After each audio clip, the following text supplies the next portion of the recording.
할렐루야. 4월 19일 토요일 매일 성경 묵상 가이드입니다. 오늘 말씀은 누가복음 23장 44절에서 56절의 말씀입니다. 혹시 여러분은 언제부터 교회에 다니셨습니까?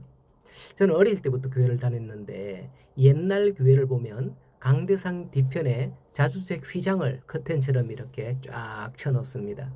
그게 바로 구약 성전의 성소와 지성소 사이에 가려진 휘장처럼 모양을 낸 것인데, 그것은 아마도 교회는 거룩한 곳이야 하는 의도로 교회들이 휘장으로 강대상 뒤편을 장식했을 것으로 압니다. 요즘은 보기 어려운 광경이죠. 그 대신에 뒤에 우리 교회 현수막으로 이렇게 해놨고 그림이나 성구나 이런 것들을 장식을 하긴 하죠.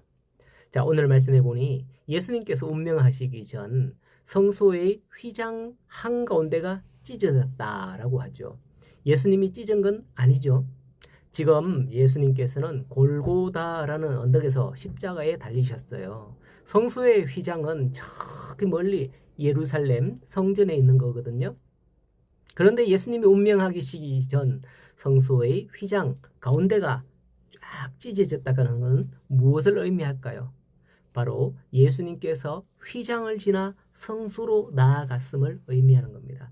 아까 추가로 말씀을 드리지는 않았는데 그래서 옛날 교회들을 보면 자주색 휘장을 딱 쳐놓고는 그 중간에 노란 폭을 위에서 아래까지 쭉 드리워 중앙에는 십자가를 달아 놓았죠. 이게 그런 의미다라는 그런 상징인 거예요. 예수님께서 휘장을 지나 성소로 나아갔다라는 의미 말이죠. 그런 상징.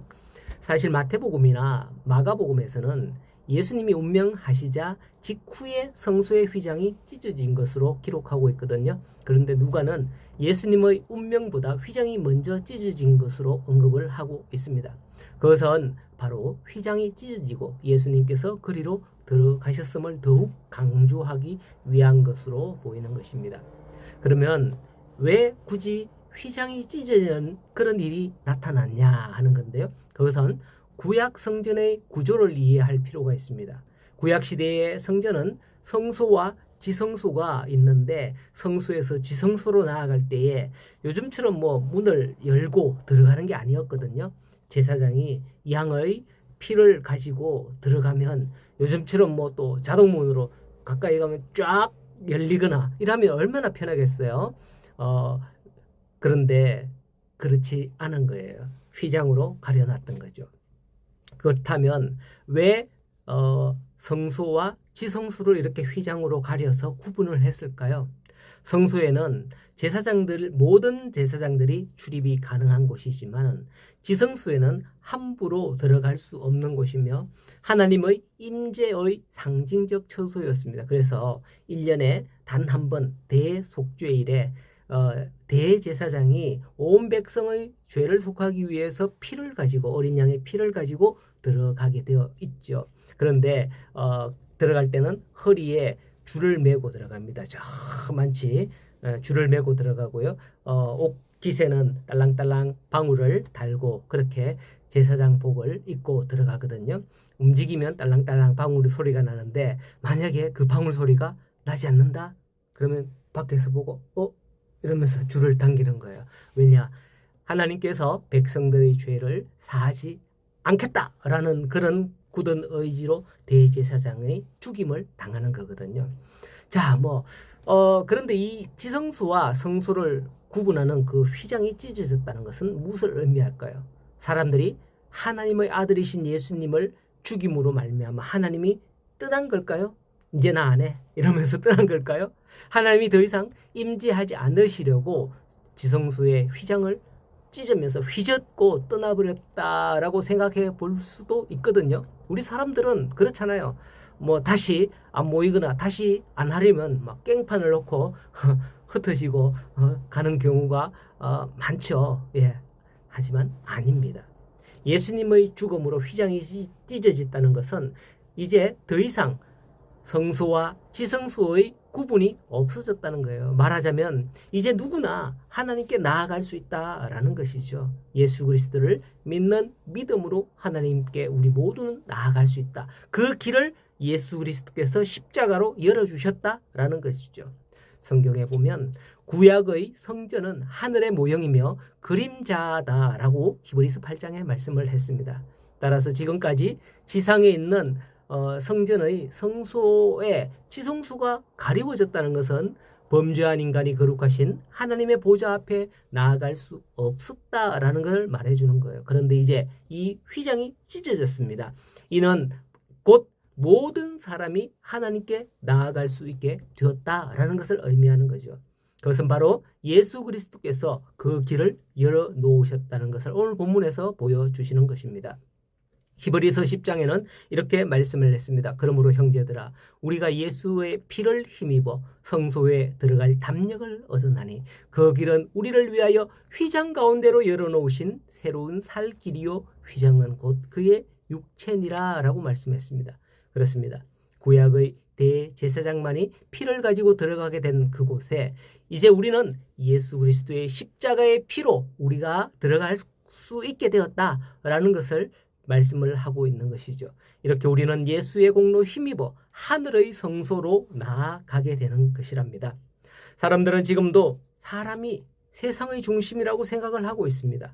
그러나 세상의 중심은 예수 그리스도죠. 예수님 앞에서는 해도 오늘 보면 빛을 잃는 것을 볼 수가 있습니다. 44절은 때가 제6시라고 했는데요. 우리나라 시간으로는 한낮인 정오 12시를 가리키는 거예요. 12시에서 3시 제6시인데요. 해가 가장 빛을 강하게 내리쬐는 그 시간 아닙니까? 그런데 그때 해가 빛을 잃었다는 것이죠. 그 빛으로 오신 예수께서 십자가에 운명하시기 때문인 겁니다. 세상은 사람들의 빛으로 빛나는 게 아닙니다. 물리적인 세계에서도 태양의 빛이 있었기에 환하게 빛나는 빛도 있고 달도 태양의 빛을 받아 반사해서 드러날 뿐이지 스스로 빛을 낼 수 없습니다. 사람도 그런 거죠. 자기가 아무리 잘나도 세상의 빛이 되기에는 턱없이 부족한 게 인간입니다. 하지만 예수님은 다릅니다. 하나님이신 예수님께서는 죄로 어두워진 세상에 빛으로 오셨다고 요한복음에 시작하면서 말씀하셨고요. 예수님께서도 나는 세상의 빛이라 라고 요한복음에서 스스로 말씀을 하셨습니다. 그 빛이 사람들의 시기와 질투에 의해서 가리워지게 되었기 때문에 어두워진 거죠. 빛이 어두워진 현상은 물론 영원히 지속되지는 않았습니다. 단지 제6시에서 9시 그 순간에만 나타난 징조였던 겁니다. 그래서 그 된 일을 지켜보았던 백부장도 그 징조로 인하여서 그 된 일을 보고 하나님께 영광을 돌려 이르되 이 사람은 정녕 의인이었도다 라고 말씀을 하는데요. 다른 복음서에 보면 하나님의 아들이었도다 라고 고백을 하거든요. 또 이 모든 일들을 구경하러 모인 무리들도 다 가슴을 치면서 돌아갔다라고 기록하고 있습니다. 그 사람들은 왜 구경하러 모였을까요? 아마도 예수님이 분명히 돌아가시지 않고 혹은 뭐 기적이나 이적이나 이런 게 나타나서 예수님께서 분명히 뭔가 있을 거다라는 생각에서 모였을 겁니다. 영화에나 보면 주인공이 다 죽어가다가도 대반전이 일어나거든요. 그런 일. 그러나 그런 일 없이 예수님께서 운명하신 것을 보고는 다 가슴을 치면서 돌아가게 되는 겁니다. 그러나 오히려 그게 더 큰 기적을 불러일으킬 것이라는 걸 그 사람들은 몰랐다는 거예요. 몰랐던 거죠. 하늘의 밀알은 땅에 떨어져서 죽을 때 싹이 나서 자라고 많은 열매를 맺는다고 했습니다. 부활의 주님을 기다리며 나아가는 이제 우리 성도들 하늘의 밀알이 어떻게 죽어서 싹이 나고 많은 열매를 맺는지 아실 거예요. 오늘 복된 토요일 되시고요. 부활의 주일에 기다렸던 주님을 영접하며 하나님 앞에 나아가는 우리 모든 성도들 다 되기를 간절히 소원합니다. 오늘도 하루 승리하시기를 바랍니다.